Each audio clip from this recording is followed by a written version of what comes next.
Hello friends, last lecture में हमने RBI के द्वारा जो मॉनेटरी पॉलिसी को नियंत्रित किया जाता है उसके मेथड्स देख रहे थे और उन मेथड्स में हमने क्वांटिटेटिव मेथड अर्थात मात्रात्मक उपाय को कवर किया था। जिन लोगों ने वो लेक्चर नहीं देखा हो, आप नीचे डिस्क्रिप्शन बॉक्स में लिंक दिया हुआ है, वहाँ जा कर के आप उस लेक्चर को देख सकते हैं। और आज के लेक्चर में हम लोग क्वालिटेटिव मेजर्स अर्थात गुणात्मक उपाय देखने वाले हैं।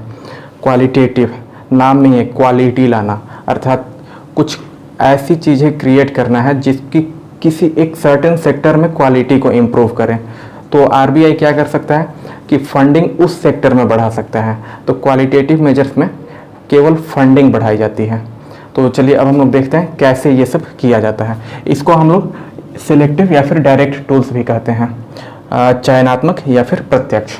तो ये क्यों कहते हैं? क्योंकि इसमें हम लोग किसी एक सेक्टर को, किसी एक पार्टिकुलर सेक्टर को चयन करते हैं, उसको चूज करते हैं और उस सेक्टर में हम क्या करते हैं कि लेंडिंग बढ़ा देते हैं, कर्ज देने की प्रक्रिया को उस सेक्टर में लिबरल कर देते हैं, उदार कर देते हैं, ताकि लोग ज़्यादा से ज़्यादा उस सेक्टर में कर्ज लें और वो सेक्टर बूम करें। तो इस वजह से चूंकि हम लोग चयन करते हैं किसी एक पार्टिकुलर सेक्टर को, तो इस वजह से इसे चयनात्मक मेथड भी कहते हैं। तो आपसे ये भी क्वेश्चंस पूछा जा सकता है कि चयनात्मक मेथड कौन सा है, तो ये सब आप लोग देखते चलिएगा। ट्विस्ट हर जगह कर पाना पॉसिबल नहीं है, ये आप लोगों को अब थोड़ा अपने से खुद ही एनालाइज करना होगा कि कैसे ये ट्विस्ट किया जा सकता है क्वेश्चन को। फिर इसके बाद इसको प्रत्यक्ष मेथड भी कहते हैं। क्यों? क्योंकि ये किसी एक पार्टिकुलर सेक्टर पर डायरेक्टली लगता है।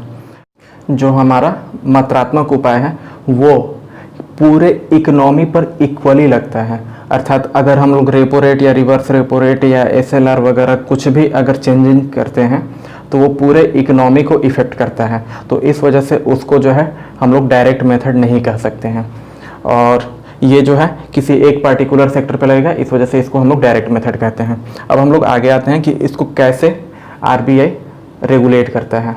तो इसमें आरबीआई करता क्या है कि रैशनिंग ऑफ क्रेडिट कर देता है, अर्थात उधार जो है उसका बंटवारा कर देता है कि इतना % जो उधार है वो इस सेक्टर में जाना ही जाना है। वो आपको बैंकों को, कमर्शियल बैंकों को निर्देश दे देता है कि आपको जो उधार देना है उसका इतना % इस सेक्टर में देना है। तो ये राशनिंग ऑफ क्रेडिट कर देता है, अर्थात क्रेडिट को राशन कर देता है, बांट देता है। अब मेथड क्या क्या है? तो आरबीआई के पास 3 मेथड है लगभग। इस तीनों को हम लोग देखेंगे वन बाय वन। एक है आपका प्रायोरिटी सेक्टर लैंडिंग, इसको शॉर्ट में पीएसएल भी कहते हैं। तो इसको आप लोग ध्यान में रखिएगा, प्रायोरिटी सेक्टर लैंडिंग। अर्थात इसमें क्या होता है कि किसी एक सेक्टर को प्रायोरिटी दे दी जाती है, किसी एक सेक्टर को प्राथमिकता दे दी जाती है। तो जिस सेक्टर को प्राथमिकता दी जाएगी उसका जो आपको लेंडिंग रेशियो जो था, लेंडिंग % जो था उसको बढ़ा दिया जाएगा। जैसे कि सपोज कीजिए कि एग्रीकल्चर में अगर 10% था तो उसको बढ़ा करके 18% कर दिया जाएगा। तो इससे क्या होगा कि एडिशनल कैश का फ्लो जो है एग्रीकल्चर में बढ़ जाएगा। तो एडिशनल कैश का फ्लो बढ़ेगा तो उससे क्या होगी कि जो किसान होंगे वो कुछ नए टूल्स वगैरह यूज करेंगे, टूल्स नए यूज करेंगे, तो इससे उत्पादकता बढ़ेगी और किसानों का ग्रोथ लेवल भी बढ़ेगा। तो इस तरीके से प्रायोरिटी सेक्टर लैंडिंग को रेगुलेट किया जाता है। इसको हम लोग और डेप्थ में पढ़ेंगे, चूँकि ये हमें जानना है कि किस सेक्टर में कितना % अभी के टाइम में दिया जा रहा है, क्योंकि ये क्वेश्चंस आपका बीपीएससी में पूछा हुआ है। तो इसको हम लोग नेक्स्ट 5 मिनट में ही इसको हम लोग प्रायोरिटी सेक्टर लैंडिंग को डिटेल्स में देखने वाले हैं। अब हम लोग आते हैं मार्जिन रिक्वायरमेंट्स। इसमें क्या की जाती है कि सीमा, इसको हिंदी में सीमा अनिवार्यता कहते हैं। इसमें आपको मार्जिन की रिक्वायरमेंट फिक्स कर दी जाती है। आपको जब बैंक लोन देते हैं तो बैंक लोन देते हैं तो वो कुछ ना कुछ गिरवी रखते हैं। उनके पास आपको कुछ ना कुछ अमाउंट या फिर कोई पेपर, बॉन्ड पेपर वगैरह या फिर ज़मीन के कागज़, कुछ ना कुछ आपको गिरवी रखना ही होता है।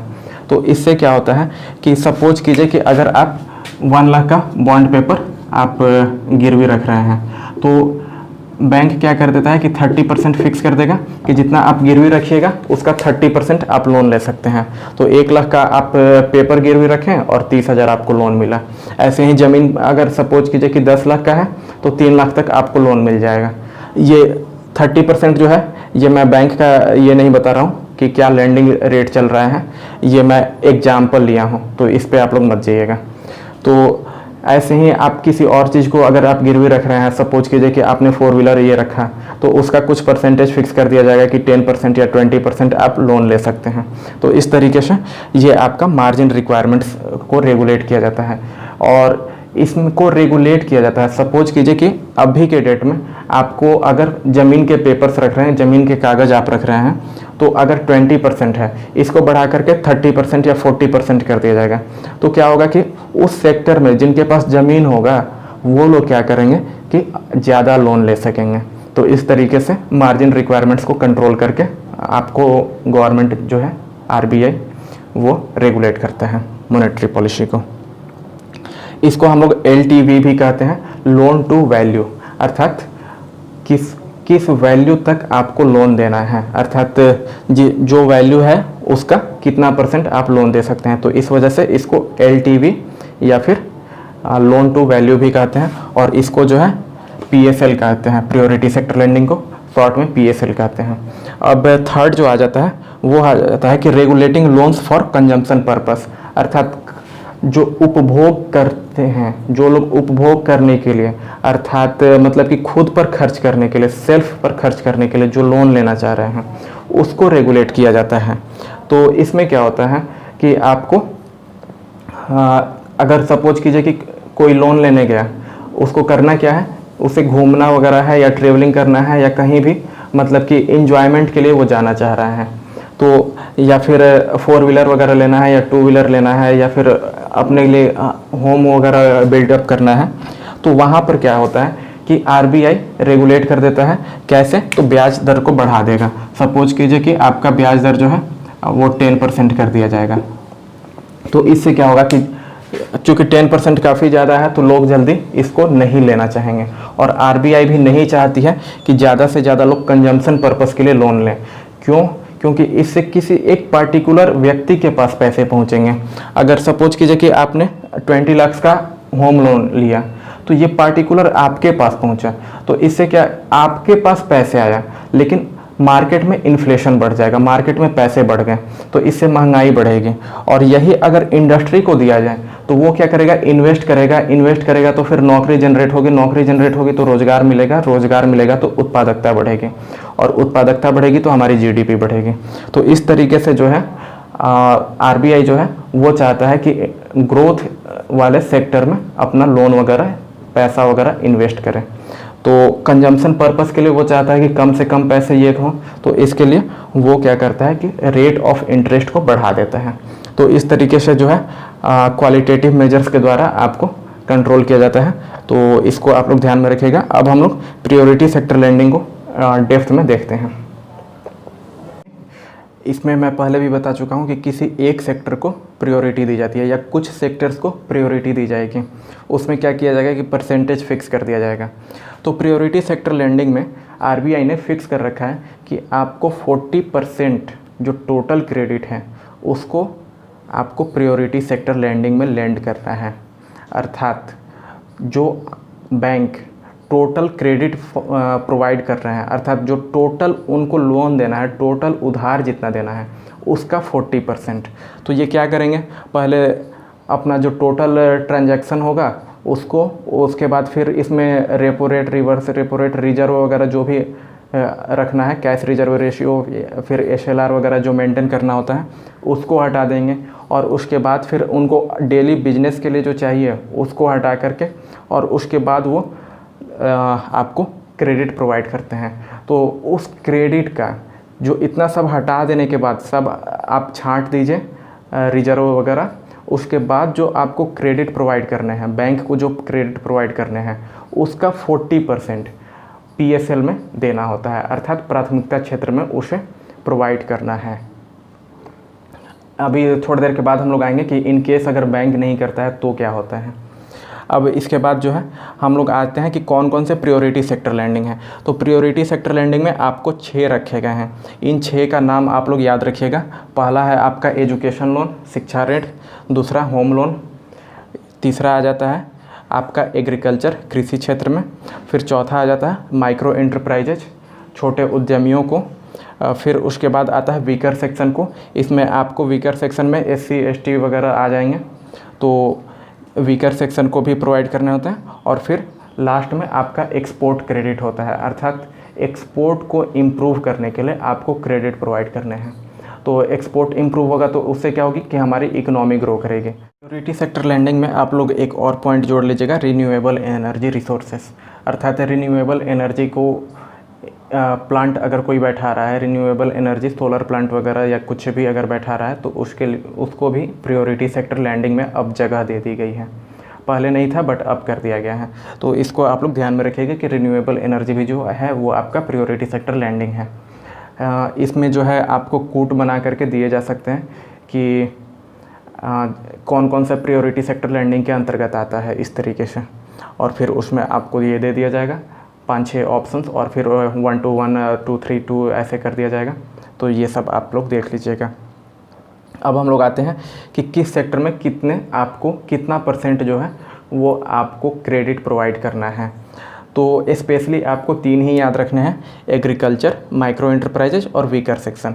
तो वीकर सेक्शन का सिंपली आपको 10% है, ये आपको याद रखने में कोई दिक्कत नहीं होगी। लेकिन एग्रीकल्चर जो है इसको आप लोग याद रखिएगा, एग्रीकल्चर का जो है वो काफ़ी पूछा जाता है, इवन कि यूपीएससी में भी पूछा गया है और आपको बीपीएससी में भी पूछा गया है, और यूपी पीसीएस में भी पूछ रखा है, और यूपीएससी में जो है वो थोड़ा डेप्थ में जा करके पूछा है, उसको भी अभी हम लोग डिस्कस करेंगे।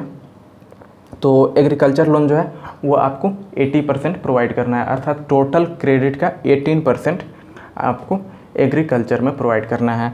सेकंड आ जाता है माइक्रो एंटरप्राइजेज, जिसको कि आप लोग छोटे उद्यमी जो होते हैं, एमएसएमई जो बैठाते हैं, उन सबको 7.5% आपको प्रोवाइड करने हैं। तो ये 2 आप याद रखिएगा, और वीकर सेक्शन वाला 10%, ये सिंपल है। अब हम लोग आगे बढ़ते हैं कि एक चीज़ और देख लेते हैं। ये तो हो गया हमारे बैंकों के लिए, लेकिन अगर कोई फॉरेन बैंक है, विदेशी बैंक है, तो उसके लिए ये अनिवार्यता नहीं है, ठीक है। उसके लिए केवल 40% ऑफ क्रेडिट की अनिवार्यता है, अर्थात उसे टोटल जो क्रेडिट प्रोवाइड करने हैं उसका 40% जो है वो इस सेक्टर में होना चाहिए। ये डिजिट जो है ये आप वेरी कर सकते हैं, अर्थात तो हो सकता है कि आप टोटल का टोटल 40% एग्रीकल्चर में दे दीजिए, कोई दिक्कत नहीं है, या टोटल का टोटल आप हाउसिंग में दे दीजिए, उससे आरबीआई को कोई दिक्कत नहीं है। लेकिन ये है कि 40% जो है वो आपका होना चाहिए टोटल मिला करके। तो ये केवल फॉरेन बैंक के लिए है, और जो इंडियन बैंक है, जो नेशनल बैंक है, उनके लिए ये अनिवार्यता है कि आपको इस सेक्टर में इतने देने ही हैं। अब चलते हैं हम लोग एग्रीकल्चर पे। तो एग्रीकल्चर लोन किसको प्रोवाइड किया जाएगा? किसानों को। अब यहाँ पर बैंक क्या करते थे? बैंक क्या करेंगे कि जो किसान समृद्ध होंगे वो तो ईजिली लोन चुका देंगे, तो वो क्या कोशिश करेंगे कि हम समृद्ध किसानों को ही लोन दे दें, अर्थात उनके पास ईजिली रिटर्न हो जाएगा, उनके पैसे जो है सही समय पर वापस मिल जाएंगे। इन केस अगर नहीं मिला तो वो फिर क्लेम कर सकते हैं। तो इस वजह से बैंक क्या चाहेंगे कि समृद्ध किसानों को ही लोन देना। तो फिर इसके लिए भी आरबीआई एक रेगुलेशन लेकर के आ गई, और उसमें जो है किसानों को पहले उनकी जोत के आधार पर, उनकी खेतों के आधार पर, उनके ज़मीन जो कृषि योग्य ज़मीन है उसके आधार पर पहले किसानों का बंटवारा किया गया, और फिर उनके हिसाब से अलग अलग प्रेफरेंस दे दिया गया कि इस ऐसे किसानों को इतना %, ऐसे किसानों को इतना %। तो अब हम लोग देखते हैं कि कैसे बंटवारा किया गया है। तो सबसे पहले किसानों में सीमांत किसान को रखा गया है। ये हम लोग आपको कृषि जब चैप्टर पढ़ेंगे, इकोनॉमिक्स में ही कृषि चैप्टर पढ़ेंगे तो इसको और डेप्थ में चलेंगे, लेकिन यहाँ पर चूँकि इससे कोरिलेट है इस वजह से मैं डिवीज़न कर रहा हूँ। तो टोटल 18% देना है। अब किसान जो हैं इनका बंटवारा कैसे किया गया? तो इनकी जोत के आधार पर किया गया। तो सबसे पहले आते हैं सीमांत किसान। सीमांत किसान में कैसे किसान आ गए? जिनकी जो जोत है, जिनकी जो खेत है, जिनकी कृषि योग्य भूमि है वो लेस देन 1 हेक्टेयर है, अर्थात 1 हेक्टेयर से कम है, तो वैसे किसानों को सीमांत किसान में रखा गया। इसके बाद आया लघु कृषक या लघु किसान। इसमें कैसे किसानों को रखा गया? तो जिनकी जोत आपको 1 हेक्टेयर से लेकर के 2 हेक्टेयर के बीच में है, अर्थात 1 हेक्टेयर से ज़्यादा और 2 हेक्टेयर से कम, तो ऐसे किसानों को लघु किसान कहा गया। तो आरबीआई ने गाइडलाइंस दिया कि इन दोनों को मिलाकर के, अर्थात सीमांत किसान और लघु कृषक, इन दोनों को मिलाकर के टोटल 8% क्रेडिट आपको प्रोवाइड करने हैं। तो अब क्या हुआ कि बैंक बाइंड हो गए, अर्थात बैंक बंध गए कि इन्हें ही देना पड़ेगा। नहीं तो पहले क्या करते थे कि वो बड़े किसानों को दे करके और आरबीआई को थोड़ा सा मतलब कि कॉन्स्पायरेसी कर लेते थे, तो ये चीज़ ख़त्म हुआ। और बाकी के जो 10% बच रहे हैं, 8% तो इनको हो गया सीमांत किसान को, और बाकी के जो 10% बच रहे हैं वो आपको छोटे कृषक, मध्यम कृषक तथा बड़े कृषक, इन तीनों को मिलाकर के 10% देना है। तो इसे आप लोग ध्यान में रखिएगा कि सीमांत कृषक और लघु कृषक इन दोनों को मिलाकर के 8% है। आपको स्टेटमेंट बनाया जा सकता है कि सीमांत कृषक को 8% देना है, तो वहाँ पर ये स्टेटमेंट गलत हो जाएगा। सीमांत कृषक प्लस लघु कृषक इन दोनों को मिला करके आपको 8% देने हैं। तो ये था हमारा प्रायोरिटी सेक्टर लैंडिंग, हमने डिवीज़न कर लिया।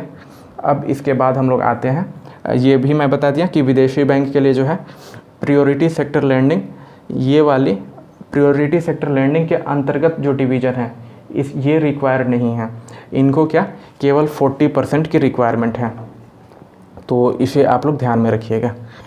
अब हम लोग आते हैं कि अगर कोई बैंक ऐसा फॉलो नहीं करता है तब क्या होगा।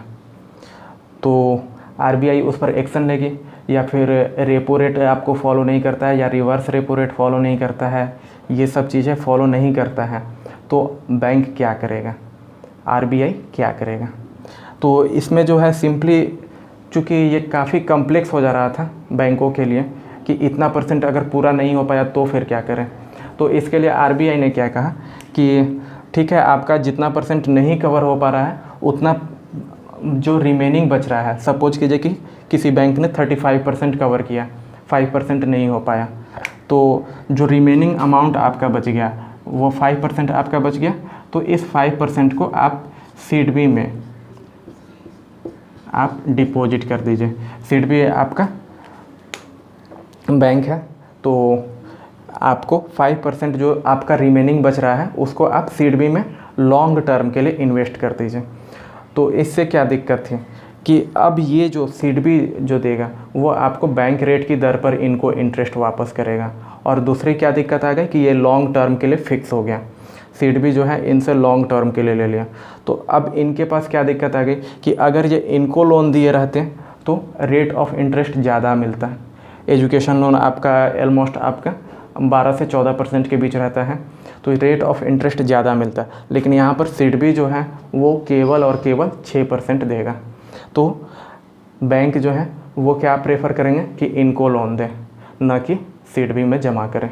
और दूसरा क्या कि ये लॉन्ग टर्म के लिए चला जाएगा, सीडबी जो है वो लॉन्ग टर्म के लिए लेगा, तो और ये जो है इनके पास जब जैसे जैसे पूंजी होती जाएगी वो वैसे वैसे वापस करते जाएंगे। तो इससे क्या होगा कि बैंक जो है वो सीडबी में ना जमा करके इनको प्रेफर करेंगे। तो पहला तो पीएसएल के लिए ये रेगुलेशन लाया गया कि इनकेस अगर आपसे नहीं हो पाता है, आप जो है सीमा को कवर नहीं कर पा रहे हैं, तो आप सीडबी में जमा कर दीजिए रिमेनिंग अमाउंट्स। अब आते हैं कि अगर कोई बैंक आपको रिजर्व रेशियो वगैरह को फॉलो नहीं करता है तो क्या हो सकता है। अब हम लोग देख रहे हैं कि अगर बैंक आरबीआई की गाइडलाइंस को फॉलो नहीं करते हैं तो आरबीआई के पास क्या क्या ऑप्शंस रहते हैं। ये वैसे एग्ज़ाम पॉइंट ऑफ व्यू से उतना इम्पॉर्टेंट नहीं है, बट फिर भी आप एक बार पढ़ लीजिएगा, आप सुन लीजिएगा तो भी आपको याद रहेगा। तो इस वजह से जो है इसको मैं कवर कर दे रहा हूँ। इसमें जो है अगर बैंक आपके निर्देशों का पालन नहीं कर रहा है, आरबीआई के निर्देशों का पालन नहीं कर रहा है, तो आरबीआई सबसे पहले क्या करता है कि नैतिक दबाव बनाता है, बैंकों के ऊपर नैतिक दबाव बनाता है, मोरल प्रेशर क्रिएट करता है। ये प्रेशर कैसे क्रिएट करता है, तो वो सबसे पहले उनको समझाता है, किस माध्यम से, तो लेटर आता है, आरबीआई डायरेक्ट लेटर लिखता है और उस बैंक को पोस्ट कर देता है कि आप ये चीज़ फॉलो नहीं कर रहे हैं, आपका रिजर्व जो है वो कम है, या फिर आप प्रायोरिटी सेक्टर लैंडिंग को आप फॉलो नहीं कर रहे हैं, आप इस सेक्टर में कम लोन दे रहे हैं, तो इसको आप बढ़ाइए। इस तरीके से वो एक लेटर तैयार करता है और उस बैंक को दे देता है। और आरबीआई का लेटर सारे बैंक्स आपको बहुत ही सीरियसली लेते हैं, तो इस वजह से इससे आगे की नौबत नहीं आती है। इन केस अगर लेटर या डिस्कशन फेल हो गया, उनके साथ विचार विमर्श, टेलीफोनिक कॉल्स वगैरह भी होते हैं आपके गवर्नर के साथ, तो डिस्कशन भी अगर फेल कर गया आपको, उसके बाद भी वो बैंक पहले तो बोल दिया कि हाँ हाँ ठीक है करेंगे करेंगे, लेकिन वो एक्चुअल में किया नहीं, ये स्टेप आरबीआई का फेल हो जाता है, तो फिर वो क्या करता है, सेकंड स्टेप यूज करता है और वो प्रेशर क्रिएट करने के लिए मीडिया के बीच में आता है। और मीडिया जो है आरबीआई से सवाल करती है, जैसे कि आप इन्फ्लेशन कंट्रोल नहीं कर पा रहे हैं, महंगाई कंट्रोल नहीं हो पा रही है, या फिर किसान भूखे मर रहे हैं। अब ऐसे वैसे कई सारे इंसिडेंट होते हैं, तभी जाकर के आरबीआई गाइडेंस जारी करता है। और जब उसके बाद भी नहीं रुकता है तो मीडिया जो है गवर्नर से सवाल करती है, तो वहाँ पर गवर्नर जो है, आरबीआई जो है, वो क्या जवाब देते हैं कि हमने ये चीज़ इसको कंट्रोल करने के लिए ये चीज़ किया, लेकिन बैंक जो है इसको फॉलो नहीं कर रहे हैं। तो इससे क्या होता है कि अगर पार्टिकुलर बैंक का नाम ले लिया गया तो उस बैंक की साख कमज़ोर हो जाएगी, उस बैंक की इमेज जो है मार्केट में वो घट जाएगी। तो इससे बचने के लिए जो है यहाँ तक की नौबत नहीं आती है। तो सेकंड स्टेप जो है वो आरबीआई के पास होता है कि मीडिया में स्टेटमेंट देना। तो ये सेकंड स्टेप है। अब इसके बाद मीडिया के बाद भी कोई ऐसा बैंक निकल गया, अभी तक तो नहीं निकला है, कोई ऐसा बैंक अगर आ गया कि मीडिया स्टेटमेंट के बाद भी वो फॉलो नहीं करता है, तो इसके बाद क्या हो सकता है?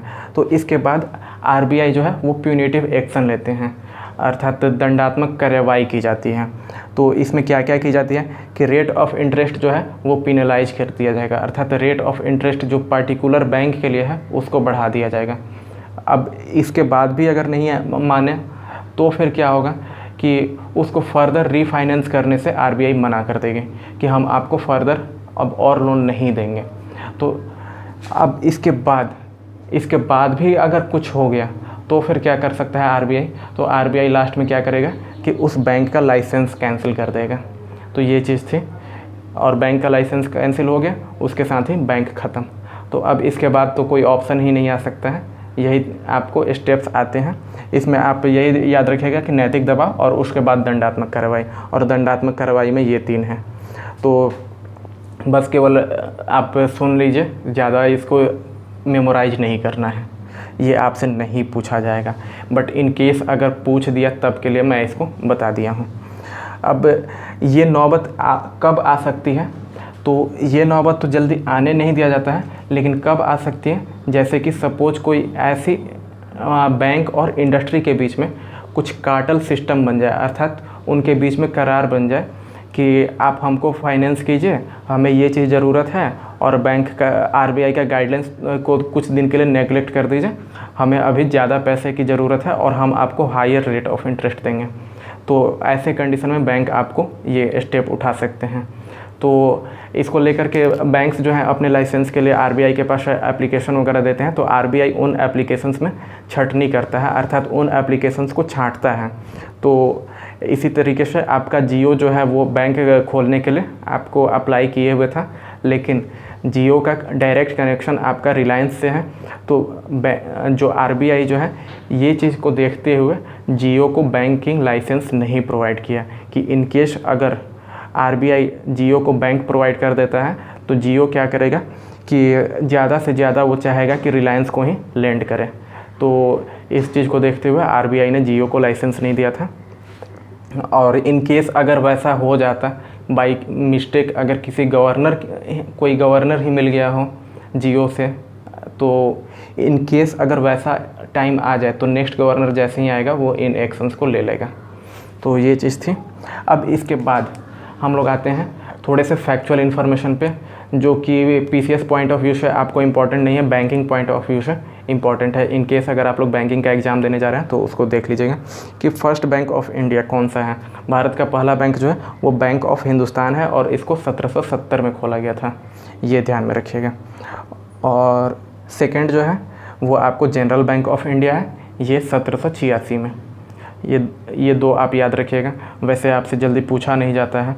और पहला फॉरेन बैंक जो है, first foreign bank in India, अर्थात पहला विदेशी बैंक जो भारत में जिसकी ब्रांच खोली गई वो थी आपको चार्टर्ड बैंक, और ये खोला गया 1858 में। तो ये 3 आप लोग ध्यान में रखते हैं तो अच्छी बात है। और जिस बैंक के एग्ज़ाम्स को आप देने जा रहे हैं उस बैंक की एक बार हिस्ट्री ज़रूर देख लीजिएगा कि इस बैंक की स्थापना वर्ष क्या है, ऐसे क्वेश्चंस वगैरह देख लीजिएगा। और इस चैप्टर में इतना ही रखते हैं, और नेक्स्ट चैप्टर में जब हम लोग मिलेंगे तो वहाँ पर हम लोग बैंकों का डिवीज़न देखेंगे। क्योंकि अभी हमने क्या देखा था कि कमर्शियल बैंक की बात मैं बार बार किया हूँ, तो अब कमर्शियल बैंक के अंतर्गत कौन कौन से बैंक आते हैं ये सब हम लोग नेक्स्ट चैप्टर में डिस्कस करेंगे। Thank you.